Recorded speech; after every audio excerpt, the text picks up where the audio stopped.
Glorificamos a Deus pela maravilhosa oportunidade de estar com os irmãos desta feita para estudar a lição de número 10. O pecado corrompeu a natureza humana. É o assunto que nós vamos estudar aqui para a glória de Deus. A paz do Senhor, pastor Deus. Pastor Hércules, aos nossos queridos professores e alunos, que privilégio, né? Já estamos aí na lição de número 10. E hoje é o pecado corrompeu a natureza humana e vamos em frente em nome de Jesus. Muito bem, fique ligadinho aí porque tem muita coisa de Deus para a sua vida, para o seu ministério, para o nosso crescimento espiritual. Vamos avançar para a glória de Deus. O textuário da lição está em Romanos capítulo 3, versículo de número 23, e diz: porque todos pecaram e destituídos estão da glória de Deus. Esse é o textuário da lição, que segue a verdade prática, que diz que o pecado é um elemento real na vida de todas as pessoas, desde o ventre materno, ou seja, nós já nascemos, não é, com este mal. É o que disse, inclusive, o Davi no Salmo de número 51. Vamos então, meus irmãos, para a leitura bíblica em classe, Gênesis capítulo 3, o versículo 1 e depois versículos 6 e 7. E depois, na sequência, nós ainda vamos prosseguir para Romanos capítulo 5, versículos 12 a 14. Vamos lá. Gênesis capítulo 3, verso 1 a seguir. Ora, a serpente era mais astuta que todas as alimárias do campo que o Senhor Deus tinha feito.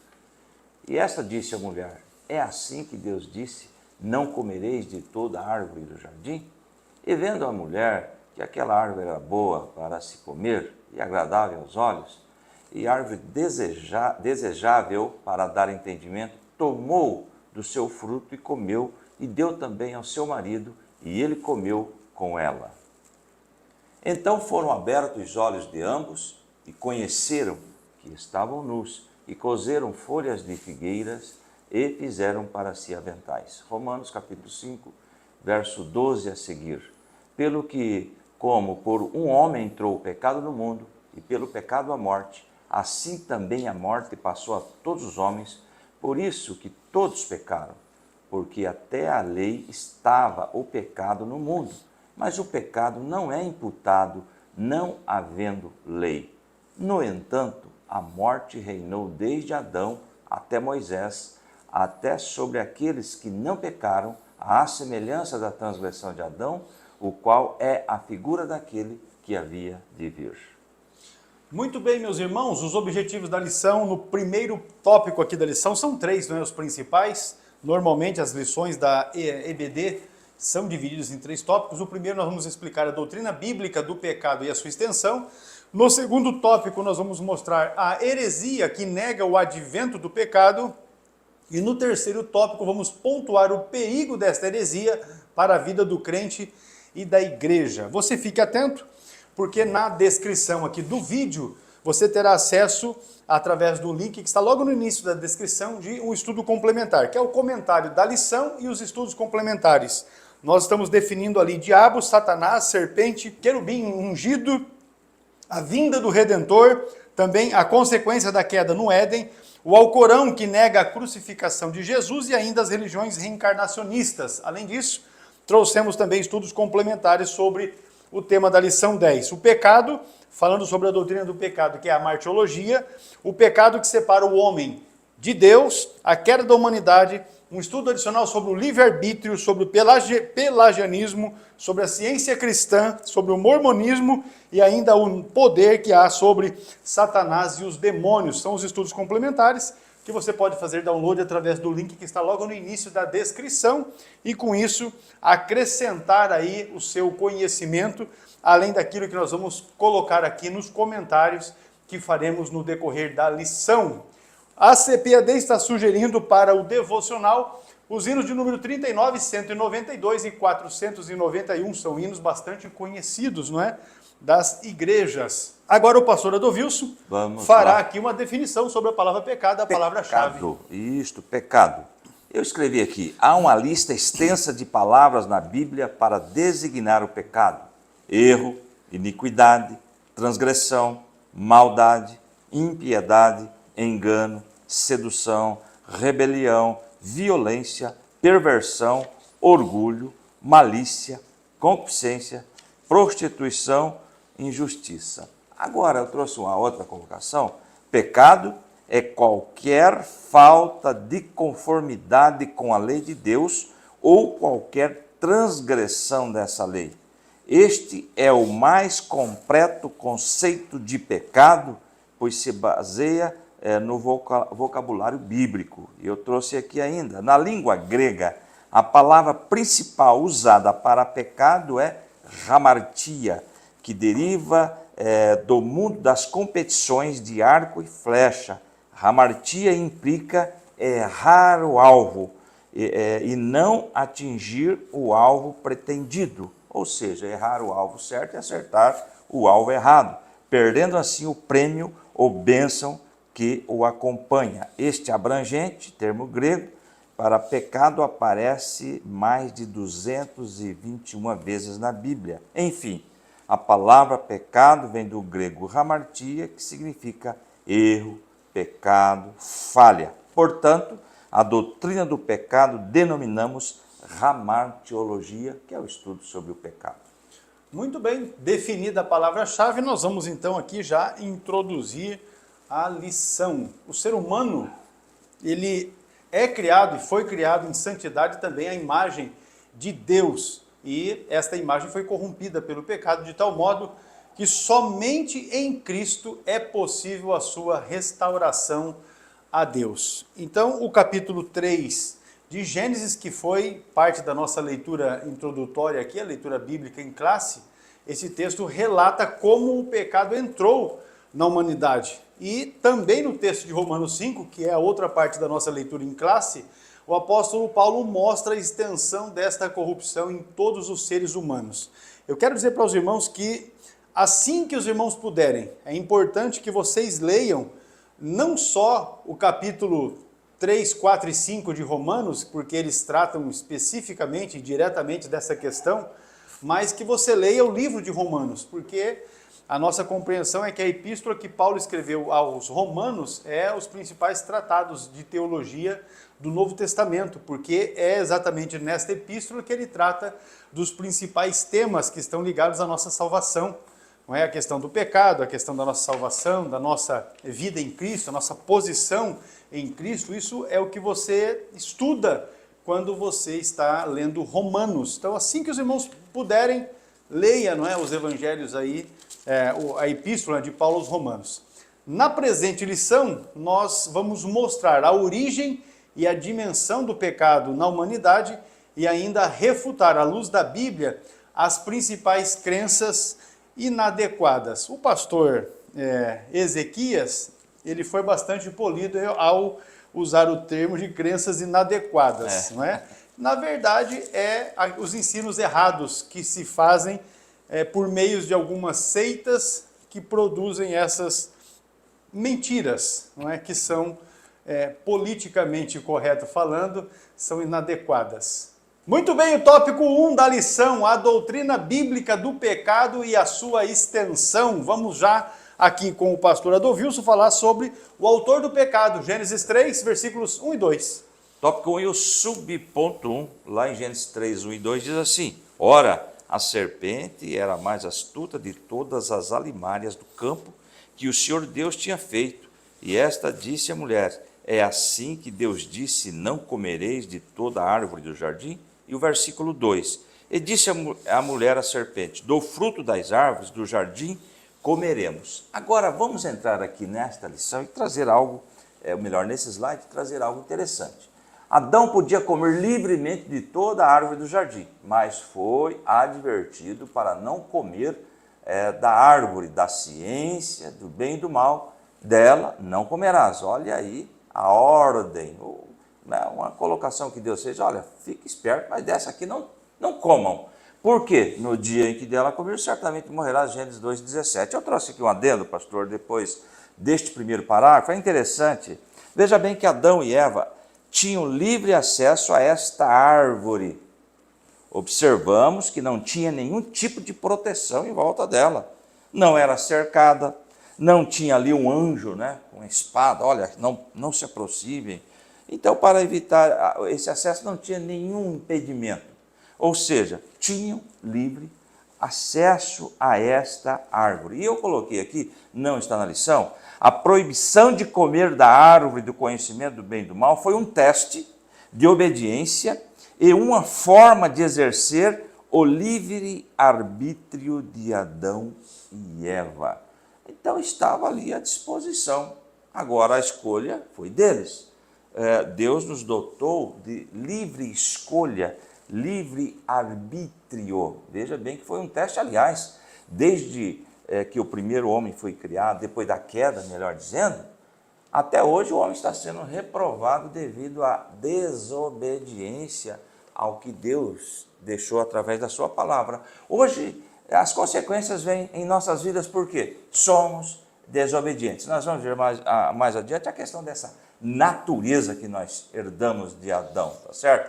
A Bíblia, continuando aqui na nosso slide, a Bíblia nos conta que o autor do pecado, a serpente que enganou Eva, é o próprio diabo e Satanás. Olha a colocação aí, é o próprio diabo e Satanás. A antiga serpente, lá em Apocalipse 12, 9, temos a colocação, não é? Apontando para esse elemento aí que nós não queremos mencionar muito o nome dele para dar ibope, e o maioral dos demônios, aí em Mateus também, nós encontramos esse texto, Mateus, para corroborar, não é? Mateus 12, 24, mas quando os fariseus ouviram isso, disseram, é somente por Belzebu, o príncipe dos demônios. Então está aí também mencionado este elemento. Aí diz ali na nossa lição, era originalmente um querubim ungido, perfeito em sabedoria e formosura.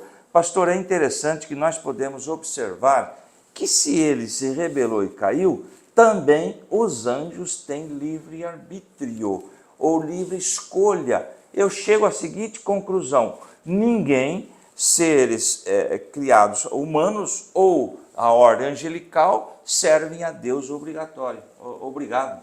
Nós temos livre escolha, ninguém é obrigado a servir a Deus. É interessante essa escolha que temos, não é mesmo? Entendendo nós que, claro, o que escolhemos vai gerar consequências. Se escolhemos servir a Deus, claro, seremos abençoados por Ele. E temos aí um texto de Ezequiel 28, 12, Filho do homem, erga um lamento a respeito do rei de Tiro e diga-lhe, assim diz o Senhor soberano Senhor, né? Assim diz o soberano Senhor, você era o modelo de perfeição cheio de sabedoria e de tristeza. Entendemos aqui que está se referindo a Tiro, porém existe aqui uma interpretação que transcende este momento e se referindo a Satanás. E olha o versículo 13, você estava no Éden, no jardim de Deus, todas as pedras preciosas o enfeitavam, o sardio, o topázio, diamante, berilo, ônix e jaspe, safira, carbúnculo e esmeralda. Seus engastes e guarnições eram feitas de ouro. Tudo foi preparado no dia em que você foi criado. E o versículo 14 de Ezequiel 28, você foi ungido como um querubim guardião, pois para isso eu o determinei. Você estava no Monte Santo de Deus e caminhava entre as pedras fulgurantes. E o 15, você era inculpável em seus caminhos desde o dia em que foi criado até que se achou maldade em você. Chegou o momento que ele resolveu se revelar. Temos aí, sem dúvida nenhuma, o livre-arbítrio, que tem alguns até que combatem essa questão, que nós defendemos a livre escolha do ser humano. E temos aí também, e se rebelou contra Deus e foi expulso do céu, Isaías 14, 12, como você caiu dos céus, ó estrela da manhã, filho da alvorada, como foi atirado à terra, você que derrubava as nações. E o verso 13, você que dizia no seu coração, subirei aos céus, olha aí a conversa de Satanás, subirei aos céus, erguerei o meu trono acima das estrelas de Deus, e eu me assentarei no monte da Assembleia, no ponto mais elevado do Monte Santo. E o 14, subirei mais alto que as mais altas nuvens, serei como o Altíssimo. Orgulho, a altivez o derrubou. E nós podemos até fazer uma aplicação nos dias de hoje. As pessoas querem poder, querem crescer, e ficam orgulhosas e altivos, e aí precede a queda. Isso é um fato, é uma realidade. E continuando aqui no nosso slide, com a sua queda, vieram com ele os anjos que aderiram à rebelião, e uma parte deles continua em prisão, segundo Pedro 2:4, pois Deus não poupou os anjos que pecaram, mas os lançou no inferno, prendendo-os em abismos tenebrosos, a fim de serem reservados para o juízo, melhor dizendo. E Judas 6 também é uma referência que temos. E aos anjos que não conservaram as suas posições de autoridade, mas abandonaram a sua própria morada, ele os tem guardado em trevas, presos com correntes eternas para o juízo do grande dia. Então nós vamos entender essa questão. Eu quero trazer aqui adiante, pastor, a origem, a questão do pecado também. Muito bem, neste slide você tem informação aí sobre o texto de Apocalipse 12:9, que fala sobre o diabo e Satanás, a antiga serpente. No estudo complementar que você vai fazer download, nós temos ali exatamente definições a respeito de diabo, Satanás, a antiga serpente, e também falamos o fato dele ter sido o querubim ungido. Isso está no comentário adicional que você tem para download. Isso. Tem uma parte ali, isso, vamos continuar. Isto. Ainda nesse tópico, meus queridos irmãos, de Gênesis 3, 1-2, nós temos uma colocação interessante, que Gênesis 3 é a primeira sessão espírita que se tem conhecimento, porque Satanás ele usou a serpente. Veja bem que colocação aí. Ele incorporou. Exatamente. Né? Gênesis 3:1, que nós acabamos de ler, Gênesis 3:1 e 2. Agora, veja bem, ler o 3 também, eu trouxe aqui para ler, além do 1 e o 2, o 3. Mas Deus disse, não comam do fruto da árvore que está no meio do jardim, nem toquem nele, do contrário, vocês morrerão. Aí tem uma colocação nesse slide que diz assim, essa é uma possível explicação para a origem dos demônios, ou seja, esses anjos caídos, né? A intromissão da serpente no jardim já era o querubim expulso agindo por meio dela. Assim o pecado não teve a sua origem no Éden. Eu quero trazer uma explicação aqui interessante. Colocação, o pecado tem duas origens. Isso é bom que se entenda nesta lição. A pergunta é, com relação ao pecado, né?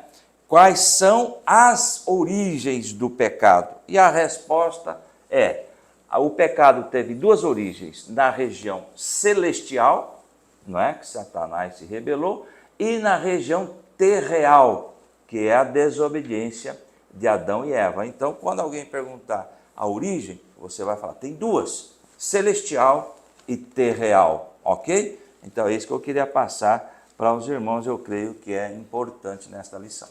Muito bem, então nós vamos avançar aqui, porque após o primeiro casal pecar, não é?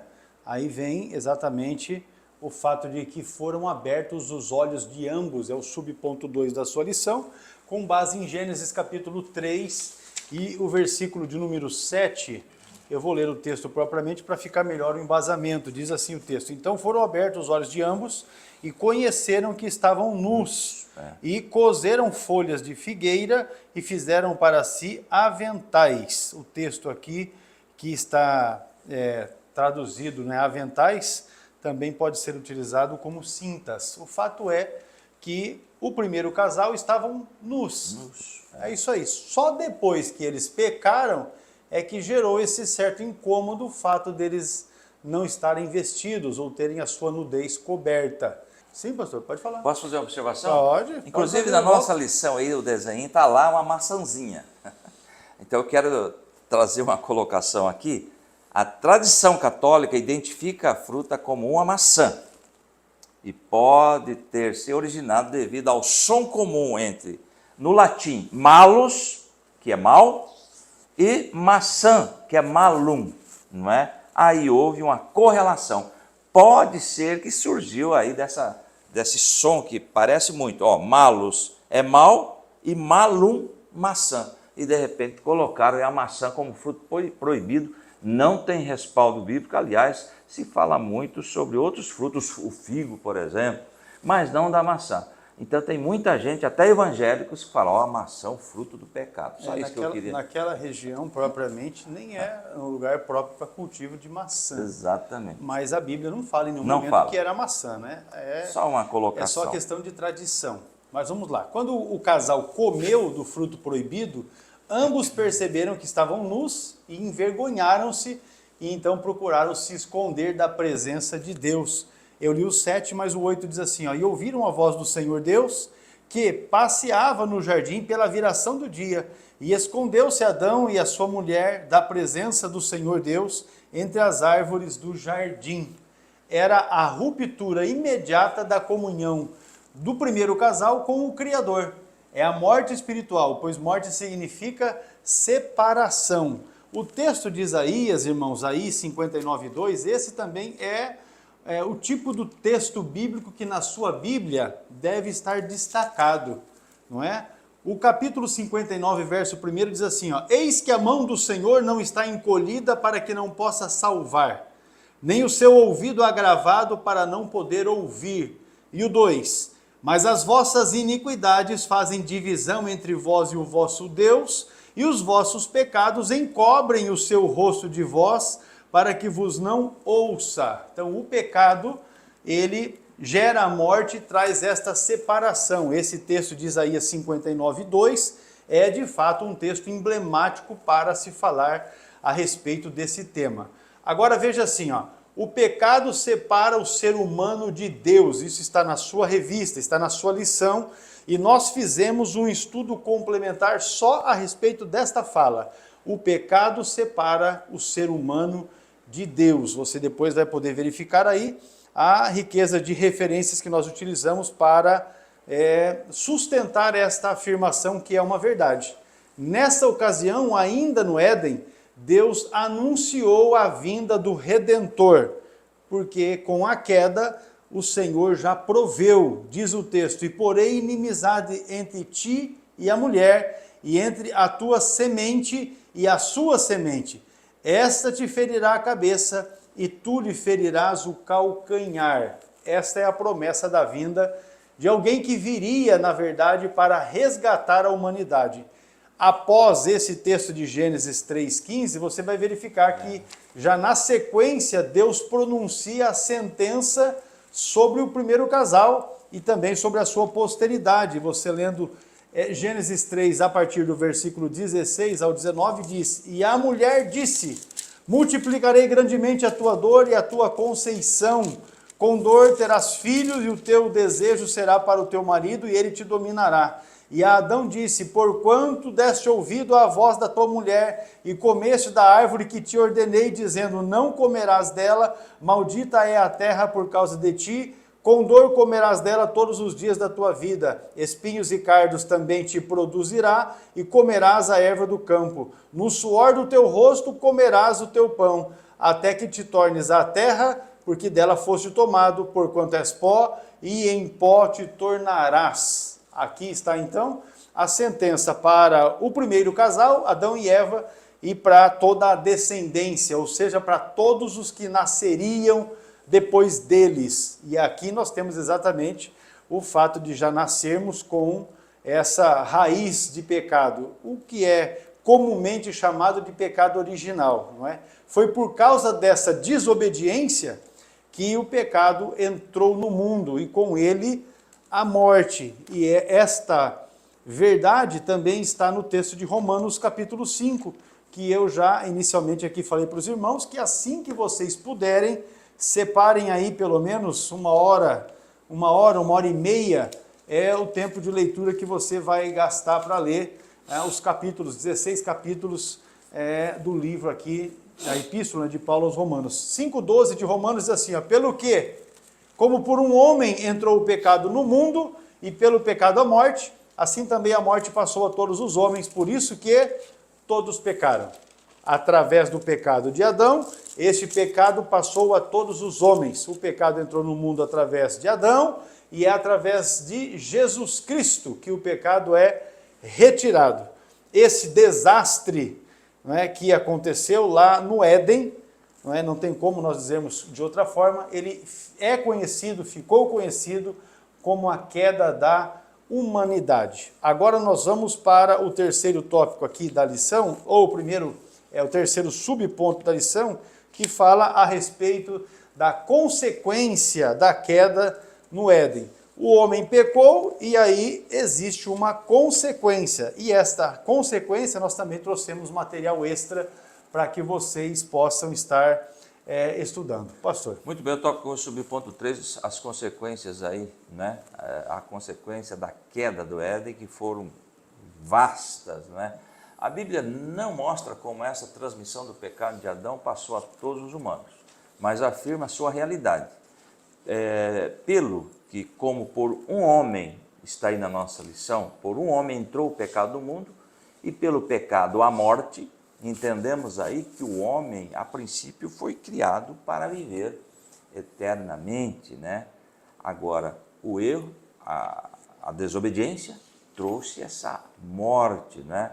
E pelo pecado a morte, assim também a morte passou a todos os homens, por isso que todos pecaram. Então, Romanos, capítulo 5 e versículo 12.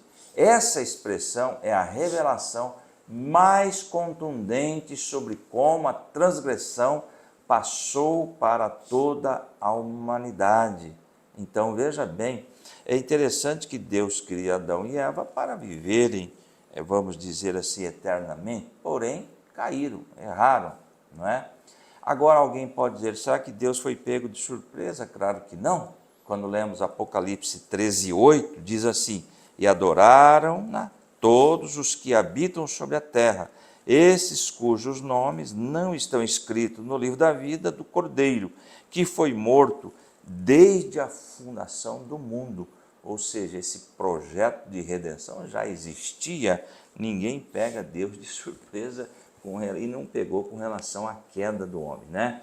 Então essa é a revelação mais contundente sobre como a transgressão passou para toda a humanidade. Esse pensamento é reiterado mais adiante no versículo 19, lá em Romanos 5:19 diz assim, logo assim por meio da desobediência de um só homem, muitos foram feitos pecadores, assim também por meio da obediência de um único homem, muitos serão feitos justos. Está falando aí já do plano de redenção de Cristo através da sua morte na cruz do Calvário. Temos aí também, na nossa lição, uma outra referência, 1 Coríntios 15:49. Assim como tivemos a imagem do homem terreno, não é? Também a imagem do homem celestial. E nesta passagem aqui, o que nós entendemos? De 49 de 1 Coríntios 15. Nesta passagem, eu trouxe uma explicação, não temos aí na lição. Paulo faz um contraste entre Adão e Cristo. Naturalmente, semelhante a Adão, nascemos com um corpo terrestre, sujeito à morte e aos desgastes físicos. Já em Cristo, na sua vinda, receberemos o corpo espiritual que está isento de qualquer tipo de desgaste físico.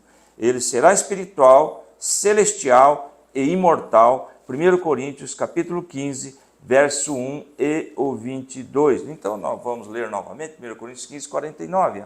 Assim como tivemos a imagem do homem terreno, teremos também a imagem do homem celestial. Então, essa colocação é interessante para entendermos esta lição de hoje.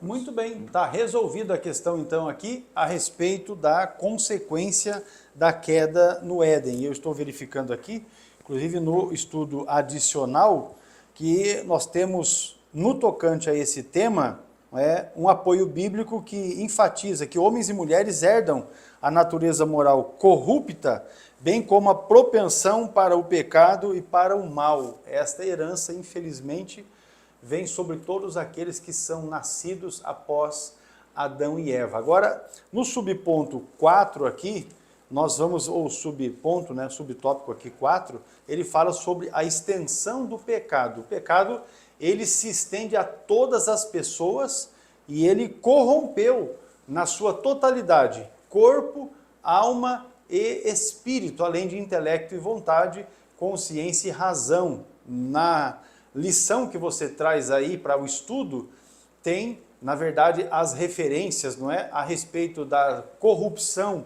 na totalidade de corpo, alma e espírito, veja Romanos capítulo 2, o versículo de número 9, ele diz assim, ó, tribulação, angústia sobre toda a alma do homem que faz o mal, primeiramente do judeu e também do grego. Também o texto de Romanos, na sequência, capítulo 8 e o verso de número 10, ele diz, e se Cristo está em vós, o corpo, na verdade, está morto por causa do pecado, mas o espírito vive por causa da justiça. E ainda a segunda epístola que o próprio apóstolo Paulo escreveu, aos Coríntios, no caso, né, capítulo de número 7, e o versículo é o primeiro, ele diz assim, ora, amados, pois que temos tais promessas, purifiquemo-nos de toda a imundícia da carne e do espírito, aperfeiçoando a santificação no temor de Deus. Então você veja que as três referências falam da corrupção na totalidade, de corpo, alma e espírito. Quando nós falamos a respeito de intelecto e de vontade, aí nós temos as referências também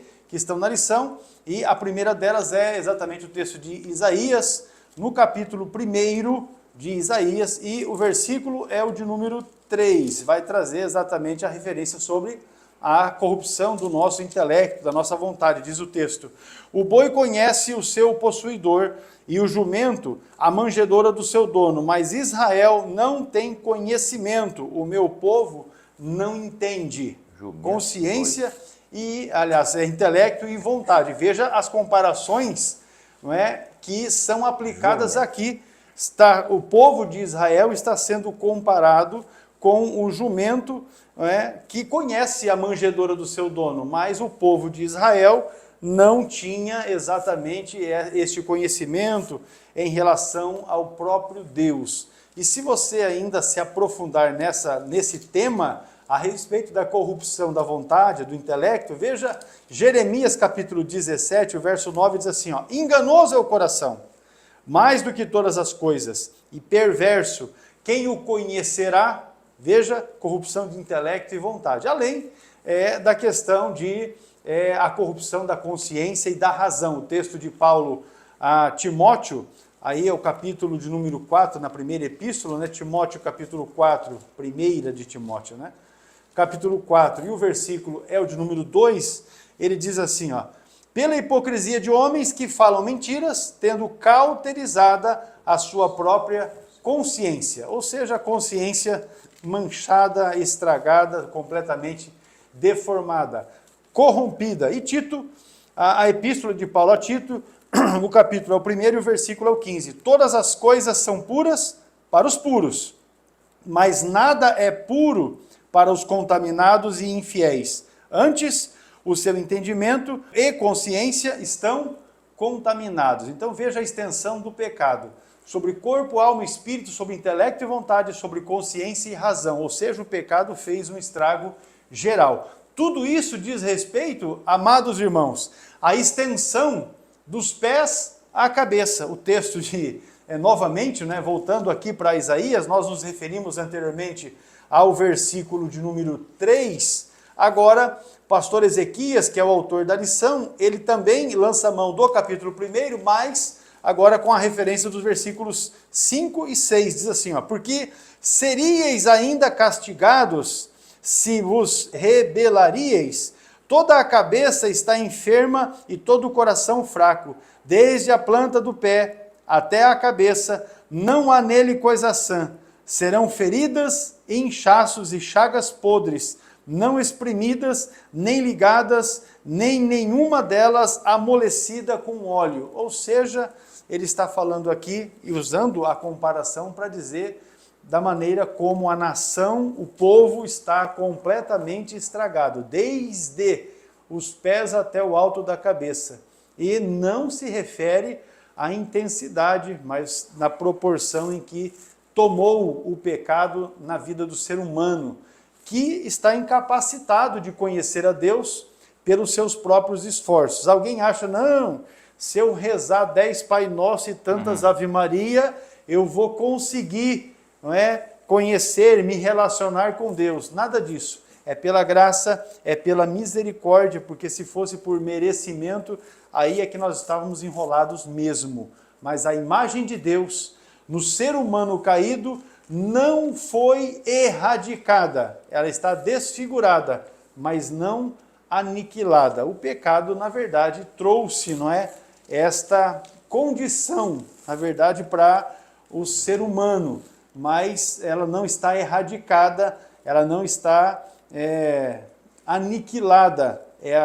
O termo, não é, que o pastor Ezequias está utilizando-se aí na lição. Agora, veja Gênesis capítulo 9, verso 6, assim, ó. Quem derramar o sangue do homem pelo homem, o seu sangue se derramará, porque Deus fez o homem conforme a sua imagem. Deus fez, então ele não aniquilou e não erradicou a sua imagem, não é por causa do pecado.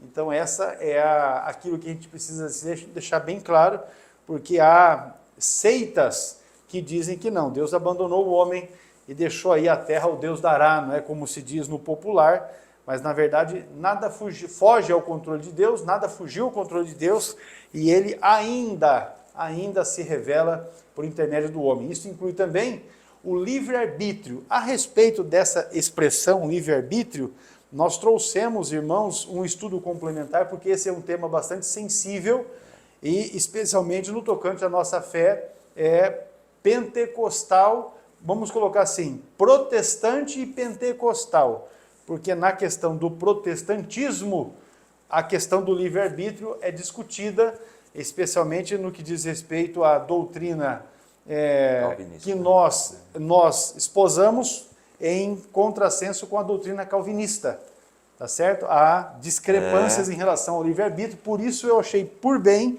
de trazer aqui um estudo complementar para deixar bem claro a nossa posição, o nosso ensinamento, aquilo que nós cremos, ensinamos e professamos, não é? E que inclusive está na nossa declaração de fé aqui, tá joia? Tem um estudo complementar aí que vai esclarecer essa questão. Temos de fato o livre-arbítrio. O pastor Adolf Wilson, no seu comentário anterior, ele até disse bem claramente, ninguém serve a Deus por obrigação. Servir a Deus não é uma imposição. As pessoas, assim como os anjos, escolhem. Os anjos escolheram um lado. Um terço seguiu Satanás e estão aí os demônios hoje incomodando, porque são aqueles que seguiram a Satanás. E os homens também têm a condição de escolher ou não servir a Deus. Então, esta questão, meus irmãos, do pecado, ela também inclui o livre-arbítrio, porque os pecadores têm liberdade de escolha. Você pode chegar a ter uma posição a respeito disso. A referência que está na lição, e esta primeira que está aí, eu gosto muito desse texto, Josué, no capítulo 24, versículo 15, porque no contexto em que essas palavras de Josué foram ditas, a nação de Israel já estava no final da vida de Josué, se afastando de Deus. Ele reuniu o povo e ele diz, olha, se vos parece mal aos vossos olhos servir ao Senhor, escolhei hoje a quem servais. Se os deuses a quem serviram os vossos pais que estavam além do rio, ou os deuses dos amorreus em cuja terra habitais. E aí ele crava aquela frase que todos conhecem, porém eu e a minha casa serviremos ao Senhor. Então ele está dizendo assim, ó, eu escolhi servir ao Senhor, e vocês vejam o que é que vocês vão escolher, porque todos têm direito à escolha. E aí nós temos outras referências, não é, a respeito desse mesmo tema. Eu vou ainda citar o texto de Apocalipse, capítulo 22, né, e o versículo de número 17, que é uma das últimas referências bíblicas que nós temos ali. Diz o texto assim, ó, e o Espírito e a esposa dizem, vem. E o que ouve, diga, vem. E que tem sede, venha. E quem quiser, tome de graça da água da vida. Ele não está dizendo assim, ó, a água da vida eu vou empurrar a goela abaixo. Não, senhor. Quem quiser, tome da água da vida. Se não quiser, como diz alguém, morra de sede, né? Essa é a questão. Então você veja aí, perceba, não é? A extensão do pecado que de fato provocou um estrago. E aqui nós estamos falando no âmbito do ser humano, mas o pecado, ele acabou, de certa forma, influindo até na questão da natureza, em todas as questões que envolvem, não é, a criação de Deus. O pecado foi atingido, ou atingiu, não é, todas as esferas E aí nós vamos encerrar aqui esse tópico primeiro, dizendo que o pecado não teve a sua origem no Éden, mas em Satanás, a antiga serpente, porque lá no céu ele primeiro se rebelou contra Deus, e aí aqui na terra, incorporado numa serpente, ele envenenou a Eva, a Adão e estragou com o gênero humano. Essa é a sinopse aqui do primeiro tópico da lição. Nós vamos agora para um rápido intervalo e já vamos retornar. E quando retornarmos, vamos falar sobre a heresia que nega o advento do pecado. Fique ligadinho aí, aproveite para estar se inscrevendo no canal. Não esqueça de ativar as notificações, porque você vai ter ali os avisos do próprio YouTube, né, a respeito das publicações que fazemos, que não dizem respeito somente, não é, às questões da escola dominical, mas outros assuntos da área da Escola Teológica do CETADB. Ficamos sempre à disposição. E nos ajude também compartilhando, não é, esta aula através das suas redes sociais, dos canais que você tem meios, acessos, não é, para estar divulgando. Deus abençoe e já voltamos.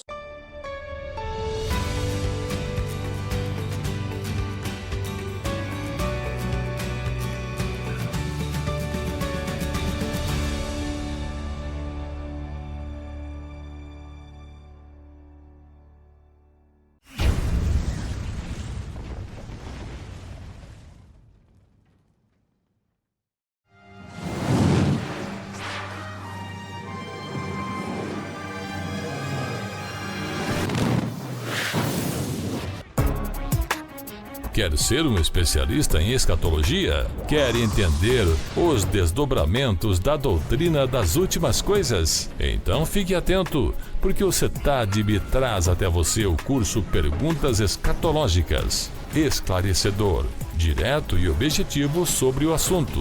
O módulo único que contém 250 páginas. Traz explicações por meio de perguntas e respostas, referente a 101 dúvidas levantadas com mais frequência sobre o assunto. Estude através do CETADB.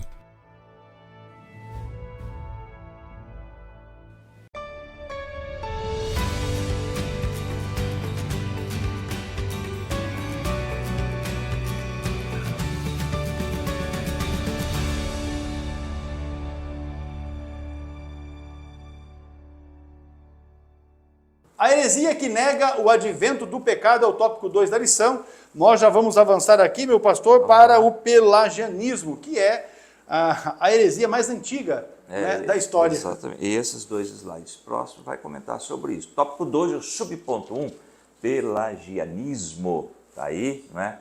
O pelagianismo é a heresia mais antiga da história da igreja no tocante à pecaminosidade do gênero humano.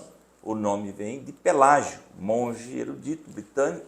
Temos aí a data de 360 a 420, que se transferiu para Roma em 409. Foi contemporâneo de Agostinho de Hipona. O conteúdo doutrinário. A princípio, a sua doutrina teve acolhida popular, não era considerada herética, porque parecia se tratar de um assunto meramente ético e não teológico. A controvérsia não foi desencadeada com o próprio Pelágio, mas com Celestio, jurista romano de origem britânica, um dos principais porta-vozes das ideias pelagianas. A fonte da doutrina pelagiana são os escritos dos seus oponentes. Não existe nada da lavra, né, do próprio Pelágio. Eu trouxe uma colocação nesse primeiro slide para resumir. Algumas das crenças do pelagianismo eram negação do pecado original, negação da corrupção da natureza humana, negação da necessidade da graça divina para a salvação, crença de que a alma do homem não é santa nem pecadora, crença de que Adão não foi criado santo, crença de que a morte física não é uma penalidade pelo pecado, crença de que a justificação não era necessário para a salvação. Olha a crença do pelagianismo, crença de que a vida eterna estava aberta ao homem como resultado de seus esforços e méritos naturais. Veja bem que essas crenças contrariam tudo o que a Bíblia expõe sobre esses assuntos. E no próximo slide, veja bem, o pelagianismo O que se sabe com certeza sobre a sua teologia se resume também nisto. O ser humano não nasce em pecado. E eu trouxe aqui versículo para refutar isto. Nós encontramos em Salmo 51:4 para refutar esta primeira colocação que está no slide, que diz lá, o ser humano não nasce em pecado. Salmo 51:4. Contra ti, só contra ti pequei, palavras de Davi, e fiz o que tu reprovas, de modo que justa é a tua sentença e tens razão em condenar-me. Agora, olha o versículo 5. Sei que sou pecador desde que nasci. Sim, desde que me concebeu minha mãe. Contrariando essa primeira colocação de Pelágio, o ser humano não nasce em pecado e Davi está falando aqui contra isto. Segunda colocação que temos na lição, a transgressão de Adão não afeta diretamente os outros, mas olha aqui Romanos 5:12. A transgressão de Adão afetou todos o pecado original. Veja bem o que diz Romanos 5:12. Portanto, da mesma forma como o pecado entrou no mundo por um homem, e pelo pecado a morte, assim também a morte veio a todos os homens, porque todos pecaram. Então, refutação bíblica, essa segunda colocação que encontramos no slide. Ele diz lá também, não existe pecado original. E eu trouxe aqui para refutar esta colocação de Pelágio, Romanos 3:22 e 23. Romanos 3:22, justiça de Deus mediante a fé em Jesus Cristo, para todos os que creem e não há distinção. Olha o versículo 23, pois todos pecaram e estão destituídos da glória de Deus. Portanto, meus irmãos, existem sim refutação bíblica a esses ensinamentos de Pelágio. Eles não suportam aí a mínima comparação, não é mesmo?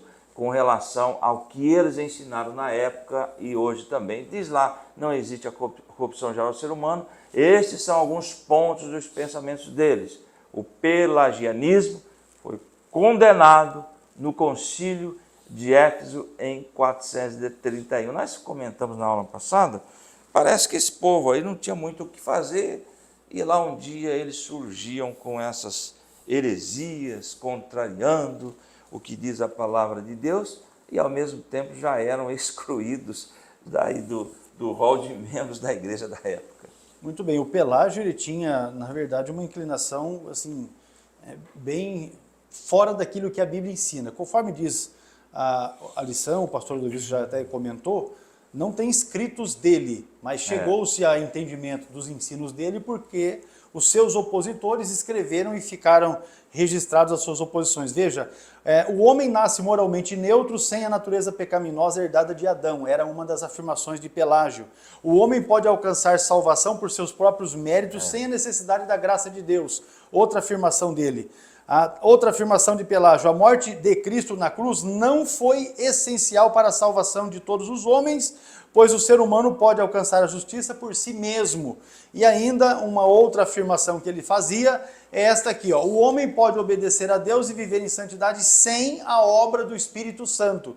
Essas afirmações de Pelágio estão todas refutadas no ensino adicional que nós trouxemos aí sobre o pelagianismo. Você observa que a Bíblia diz em Romanos 3:23 e também em Romanos 5:12, duas referências que o pastor Adovilson já leu, que todos pecaram e são corrompidos pelo pecado original. Efésios 2, versículos 8 e 9, diz da salvação que não vem das obras, mas através da graça de Deus. Ainda, Jesus Cristo é o único meio para a salvação. Atos 4:12 e João 14:6. Também está no material adicional da lição. E por último, o Espírito Santo regenera a capacidade do crente. João 3:5, e também o texto de Gálatas 5:16. Então está bem refutado isso aqui. O pelagianismo exalta a capacidade humana, mas a Bíblia ensina que a glória da salvação pertence a Deus, é obra de Deus. Como igreja, nós devemos rejeitar esse erro e proclamar a verdade da graça de Deus em Cristo Jesus. Graças a Deus, não é? Pela pessoa bendita de Jesus Cristo, providenciada para a nossa salvação, porque se não fosse por Cristo, nós estávamos e estaríamos numa situação muito difícil. Então, aí você tem uma refutação sobre as afirmações do pelagianismo, que é uma mentira, é uma heresia, e nós temos seitas hoje em dia que ensinam isso, que Pelágio também tentou, não é? Tentou ensinar. A resposta bíblica está aí também na lição, a respeito desse falso ensino do pelagianismo. Vamos então aqui para a morte de Jesus, o subponto 2, em favor dos pecadores. A respeito do fato do Alcorão negar a crucificação e a morte de Jesus, nós também trouxemos um comentário adicional, até porque o Alcorão, como nós já vimos em outras lições, também trata a respeito da questão da pessoa de Jesus Cristo. Eles se opõem, não é, ao fato de se afirmar que Jesus é Deus, não é, e que Jesus foi crucificado e tal. Então nós temos isso aqui também, o fato da morte de Jesus. O Alcorão nega tanto a crucificação quanto a morte de Jesus. Com esse argumento conclui que não havia necessidade de Jesus morrer pelos pecados da humanidade, e por isso o Alcorão rejeita o sacrifício de Jesus. Veja, eu separei aqui o texto do Alcorão, que diz assim, ó: e por dizerem, nós matamos o Messias, Jesus, filho de Maria, o mensageiro de Deus, na verdade eles não o mataram, nem o crucificaram, mas pareceu-lhes que o fizeram. É isso que está escrito no Alcorão. A ideia de que Jesus não foi crucificado é uma forma de apoiar as doutrinas escatológicas do Islã, do islamismo. A negação da crucificação de Jesus é uma característica de ambas as principais divisões do islamismo, seja o islamismo xiita ou o sunita. A teoria da substituição é uma teoria que eles, os islâmicos, fazem, né? A teoria que eles usam. Defende que um discípulo de Jesus foi crucificado em seu lugar. É uma das interpretações que surgiram sobre o versículo do Alcorão. Já os muçulmanos consideram Jesus um profeta que foi morto, mas não acreditam que ele era divino. É tão furada essa colocação feita pelo Alcorão que, enquanto Jesus de Nazaré estava crucificado, aconteceu algo bastante interessante. Aos pés da cruz, vou citar só duas figuras: Maria, a sua mãe, e João, o discípulo amado, estavam ali. E Jesus se voltou para Maria e diz aí, mulher, eis aí o teu filho. E se voltou para o João e diz assim, homem, está aí a sua mãe. E não poderia ter sido feito isso se fosse um substituto. Só vamos nos colocar, nos prender nisso. Então a afirmação do Alcorão está completamente errada em relação a isso. Claro que eles querem desqualificar não só Jesus, que era um judeu, não é? E com isso também, de certa forma, opositor ao islamismo, não é? Como também nós vamos verificar aqui o fato de que o Alcorão, nesse sentido, não tem autoridade alguma para poder se posicionar a respeito do tema. A cruz de Cristo sempre foi um escândalo para o mundo, foi uma ofensa para os que estão em trevas, e nós temos a base bíblica da primeira epístola de Paulo aos Coríntios. Deixa eu pegar aqui o texto para fazer referência. O capítulo é o primeiro e o versículo é o de número 23, olha só. Primeira epístola de Paulo aos Coríntios 1 e 23. Mas nós pregamos a Cristo crucificado, que é escândalo para os judeus e loucura para os gregos. Paulo está dizendo de Jesus crucificado. Agora, se o islamismo, se o Alcorão diz outra coisa, o problema é deles, porque nós cremos na Bíblia, né? A Bíblia é a palavra de Deus, irrefutável, incontestável e inerrante. Não existe erro na palavra de Deus. Encerrando o tópico 2, o pelagianismo é a heresia que nega a realidade do advento do pecado. E infelizmente nós temos seitas que também negam, porque querem viver uma vida assim, não é, desregrada, e para viver desregradamente sem ter a consciência do pecado e da condenação que o erro impõe, eles ficam tentando desqualificar o Cristo que morreu, porque se Cristo não morreu, todo o cristianismo é uma farsa, não é? E também tentam desqualificar a Bíblia como a palavra de Deus, conforme já qualifiquei aqui, inerrante, infalível, não é? A palavra que transforma e que muda as vidas das pessoas.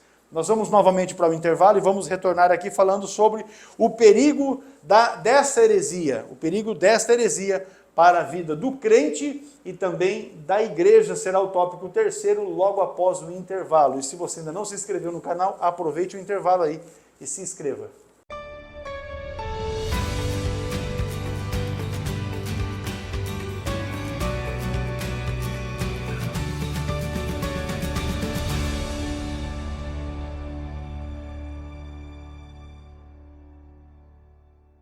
Olá, paz do Senhor, eu sou o pastor Hércules Carvalho Denob, diretor do CETADB, o Centro Educacional Teológico das Assembleias de Deus no Brasil, e eu venho aqui trazer para ti uma informação. Os irmãos entram em contato conosco e perguntam: pastor, como eu faço para iniciar a minha formação teológica através do CETADB? Isso é muito fácil, eu quero dizer que você precisa rapidamente iniciar o seu curso teológico através do CETADB, porque com isso você vai enriquecer o seu conhecimento. Você vai potencializar o seu aprendizado bíblico e teológico através dos 17 módulos que compõem a grade curricular do nosso curso. Isso quer dizer que, ao concluir os 17 livros que você estará estudando através do CETADB, você receberá um certificado reconhecido pela CGADB, a Convenção Geral das Assembleias de Deus no Brasil, com 1.020 horas aula de carga horária. Olha que bênção! Aquilo que você vai adquirir através do estudo sistemático dos módulos que nós oferecemos e também da assistência às videoaulas que são disponibilizadas para a sua formação teológica e educacional. Vem conosco aprender a palavra de Deus.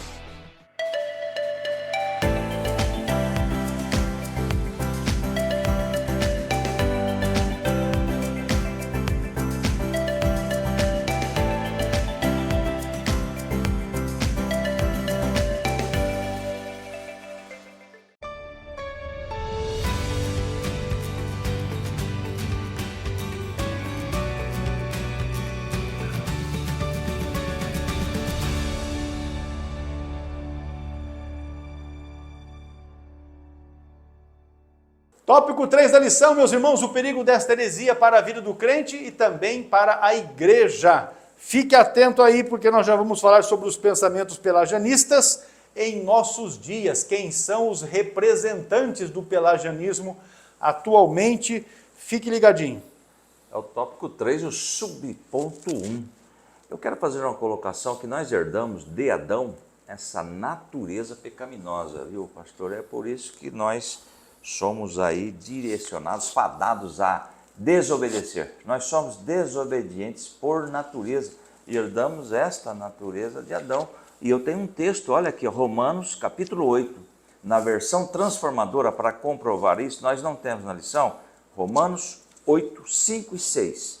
Aqueles que são dominados pela natureza humana pensam em coisas da natureza humana, mas os que são controlados pelo Espírito pensam em coisas que agradam o Espírito. Versículo 6, né, diz assim: portanto, permitir que a natureza humana controle a mente resulta em morte, mas permitir que o Espírito controle a mente resulta em paz. E o versículo 7 também: pois a mentalidade da natureza humana é sempre inimiga de Deus.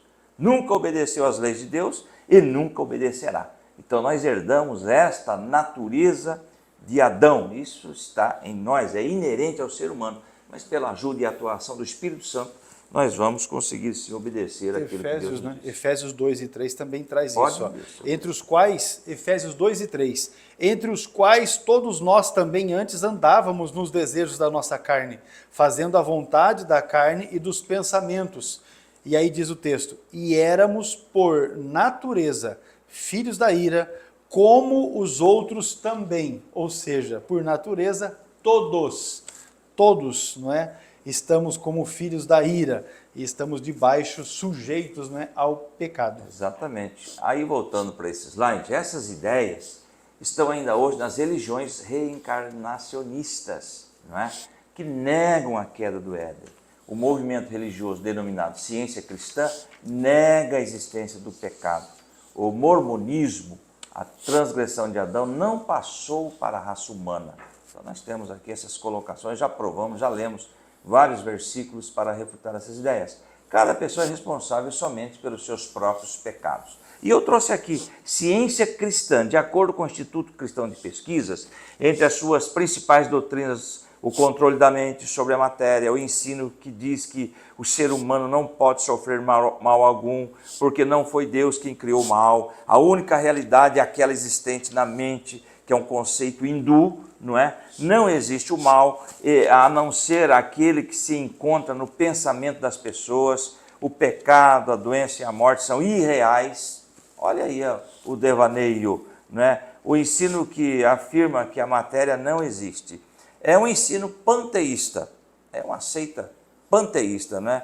Cujo conceito, Deus é tudo, tudo é Deus, não existe anjo ou demônio, tudo é pensamento bom ou mal. Então, tudo centralizado no homem, não temos aí respaldo nenhum para recebermos pelo menos uma vírgula de apoio. E eles usam a Bíblia, tá? Então, Ciência cristã, eles usam a Bíblia. Distorce. Eles se identificam como cristãos, mas um negócio totalmente distorcido, como seitas que nós temos aqui no Brasil. Exatamente. E também temos uma colocação que eu trouxe, ali foi mencionado os mormons, o mormonismo, a segunda regra de fé de seus seguidores. Olha o que eles dizem na regra de fé deles: cremos que os homens serão punidos pelos seus próprios pecados e não pela transgressão de Adão.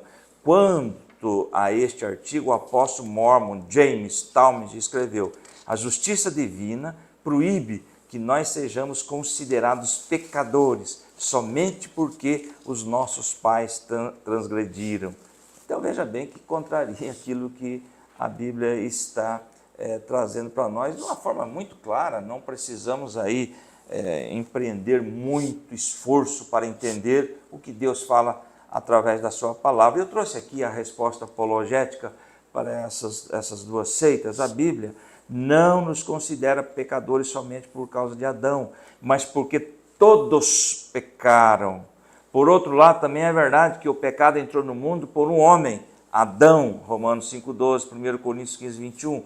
Assim somos filhos da desobediência e por natureza, que o pastor leu aqui, filhos da ira. Eu até trouxe aqui Efésios 2, 2 e 3, que já estava aqui também. É por isso que os homens necessitam nascer de novo, João 3, 3 a 7, para que possam se tornar filhos de Deus por adoção, João 1, 12 e 13, Gálatas 4, 4 a 6 e 1 João capítulo 3, versículo 1. Então, queridos, isso refuta todas essas ideias, essas heresias. E olha, vamos ler de novo esse texto aqui. Vocês estavam mortos em transgressões e pecados, Efésios 2, 1. E o versículo 2 de Efésios 2, nos quais costumavam viver quando seguiam a presente ordem deste mundo, e o príncipe do poder do ar, e o espírito que agora está atuando nos que vivem na desobediência. E o versículo 3, também nós vamos ler de Efésios 2. Anteriormente, todos nós também vivíamos entre eles, satisfazendo as vontades da nossa carne, seguindo os seus desejos e pensamentos. Como os outros, éramos, por natureza, merecedores da ira. Essa natureza que o ser humano recebeu de Adão, uma natureza pecaminosa, uma natureza desobediente. Porém, o nosso Deus, pelo Espírito Santo, atua em nossa vida, mudando essas situações. Voltando para a lição, devemos conhecer bem aquilo em que nós cremos e também do ponto de vista do outro para sabermos conversar. Por isso nós sempre dizemos, né, pastor, a declaração de fé das Assembleias de Deus, até tem uma colocação que eu trouxe aqui sobre essas questões. O que diz a declaração das Assembleias de Deus sobre, por exemplo, o pecado original, sobre a criança também, tem ali sobre os infantes, não é mesmo? tem ali uma colocação.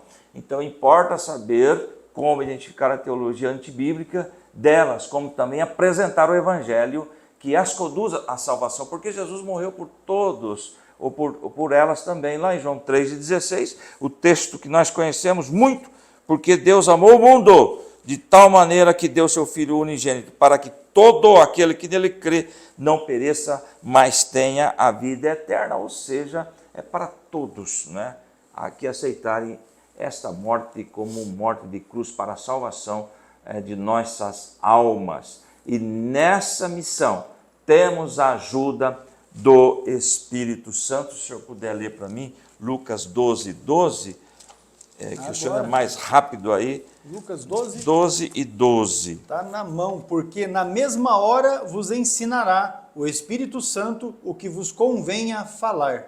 Ou seja, responder à altura, não é? Conhecendo a verdade, nós vamos responder à altura essas falsidades, essas heresias que surgem. Aqui é mencionado 2, mas existem mais por aí. Os mormons e também a ciência cristã. Agora, para lembrar, nós temos que estudar, temos que fazer um curso, temos que estar aí frequentando a escola bíblica dominical, não é? Temos aí o curso do CETADB também à disposição de todos aqueles que querem aprender sobre a palavra de Deus. Falando sobre as religiões reencarnacionistas, nós temos o hinduísmo, o budismo, o jainismo, o espiritismo, o taoísmo e o paganismo, que são as principais que creem na reencarnação. No estudo adicional que nós temos aí na lição, nós refutamos também isso. Refutamos os ensinamentos da ciência cristã e refutamos principalmente o mormonismo, porque a ciência cristã não é tão evidente hoje no Brasil, não é? Mas o mormonismo é, eles estão aí. Os jovens sempre andando de 2 em 2, bem arrumadinhos, andando pelas nossas ruas, batendo nas portas das casas e anunciando um falso evangelho em nome de Jesus Cristo, considerando que eles sejam os santos dos últimos dias. Olha só, a respeito de Deus, eles dizem que Deus foi um homem exaltado que se tornou Deus em ter um corpo físico.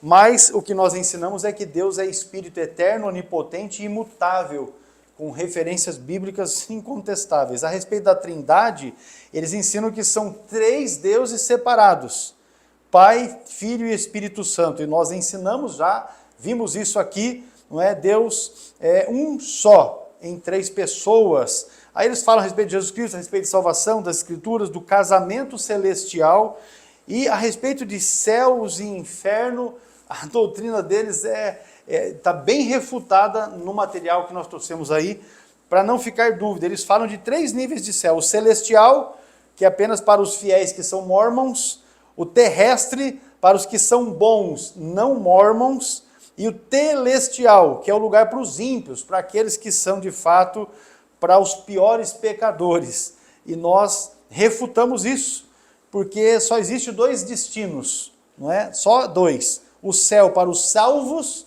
e o inferno para os que estão perdidos. Todas essas refutações estão no material adicional que você tem aí. Nós, inclusive, sobre a doutrina deles do céu e do inferno, nós deixamos bem caracterizado, tem bastante material ali, são 3 folhas de estudo, porque eles tentam descaracterizar o inferno, não é? Porque eles afirmam que não há isso, exatamente porque daí, se não tem inferno, é porque você pode fazer o que você quiser, tá tudo certo e tal, vida que segue, porque você vai para o céu, vai estar de boas, o que é uma mentira. Agora, falando a respeito do perigo, não é, destas seitas, quando as pessoas não conhecem bem as crenças e as práticas da sua igreja, terminam atraídas facilmente por ensinos diferentes, que às vezes lhe parece correto, porque são dos santos dos últimos dias, né? É a igreja de Jesus Cristo, dos santos dos últimos dias. Aí a pessoa fala, eu vou lá para esse lugar, mas é de Jesus Cristo, né?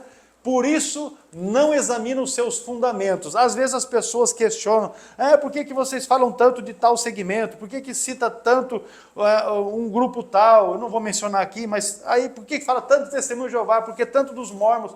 Porque você precisa conhecer os ensinos errados dessa gente, para você não ser engodado e, de repente, ser influenciado nas suas decisões no que diz respeito à sua salvação eterna, ao seu destino eterno, porque na concepção desses dois grupos que eu citei aqui, o inferno não existe, não é real.